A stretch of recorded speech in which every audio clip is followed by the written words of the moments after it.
សាប់ពីបងប្អូនប្រជានេសាទពីខាងស្រុកបរិយជលសាទីតាំងដែលមានបកងឆ្ងាញ់ណាគាត់ប្រាប់ថាលោកគ្រូម្សិលមិញហើយនឹងថ្ងៃហ្នឹងបកងល្អខ្លាំងមែនតើសិនជាលោកគ្រូ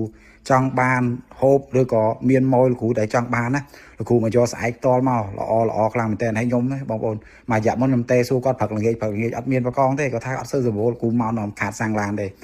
ឡូវគាត់ថាមានហើយបងប្អូនណាអញ្ចឹងឥឡូវមានហើយបកងចំខែឆ្ងាញ់ទៀតបកងដែលខ្ញុំទៅទិញបងប្អូនដឹងហើយធ្លាប់ទិញខ្ញុំដឹងថាខ្ញុំអត់ច្បាស់ខ្ញុំអត់ប្រកាសទៅយកផ្ទាល់ដៃឃើញផ្ទាល់ភ្នែកប្រមូលផ្ទាល់ទេគឺខ្ញុំអត់ហ៊ានលក់ទេបកងនេះនិយាយតាមត្រង់តែម្ដងអញ្ចឹងសម្រាប់បងប្អូនដែលគាត់ត្រូវការបកងពីខាងស្រុកបរិយជលសាបកងឆ្ងាញ់លេខ1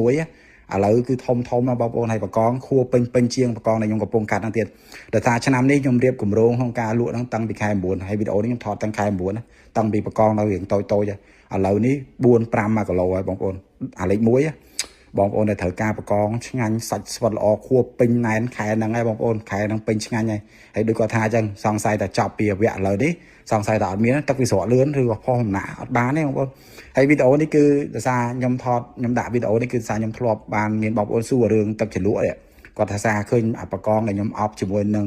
អំបិលមុនក៏ឃើញទឹកជ្រលក់តំណងអញ្ចឹងបងប្អូនដែលគាត់ឃើញទឹកជ្រលក់ហ្នឹងហើយចង់របៀបធ្វើនេះបងប្អូនខ្ញុំថតខ្លីៗចេះដើម្បីឲ្យបងប្អូនងាយស្រួលហើយអធិស្ឋានដែលសារវីដេអូនេះគឺខ្ញុំថតតាំងពីខែ9អត់បានផ្ទាល់ទេអញ្ចឹងគ្រាន់ចង់ជម្រាបជូនបងប្អូនថាបើសិនជាបងប្អូនដែលគាត់ត្រូវការបកង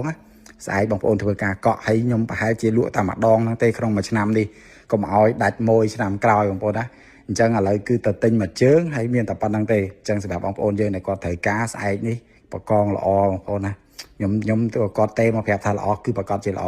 ហើយសម្រាប់បងប្អូនដែលគាត់ទិញបកងពីខាងខ្ញុំទៅគឺខ្ញុំមានថែមទឹកជ្រលក់ម្ដងទេ1 គីឡូថែមទឹកជ្រលក់ម្ដងហើយបកងនេះគឺមិនមែនទិញតែពេញទេបងប្អូនខ្ញុំអាចផ្ញើជូនបងប្អូនយើងនៅតាមខេត្តបានដែរហើយខ្ញុំចោះទៅខ្ញុំថតវីដេអូឲ្យធ្វើទៅជូនបងប្អូនទាំងការដាក់ទាំងការផ្ញើឲ្យសម្រាប់បងប្អូនជាមួយចាស់ឃើញវីដេអូនេះចង់សាកមួយឆ្នាំឲ្យបានម្ដង2 ដងអីចង់ឲ្យឆ្ងាញ់ប្រកាសទីតាំងប្រកាសកន្លែងដែលខ្ញុំយកមកខ្ញុំទៅយកផ្ទាល់ហ្មង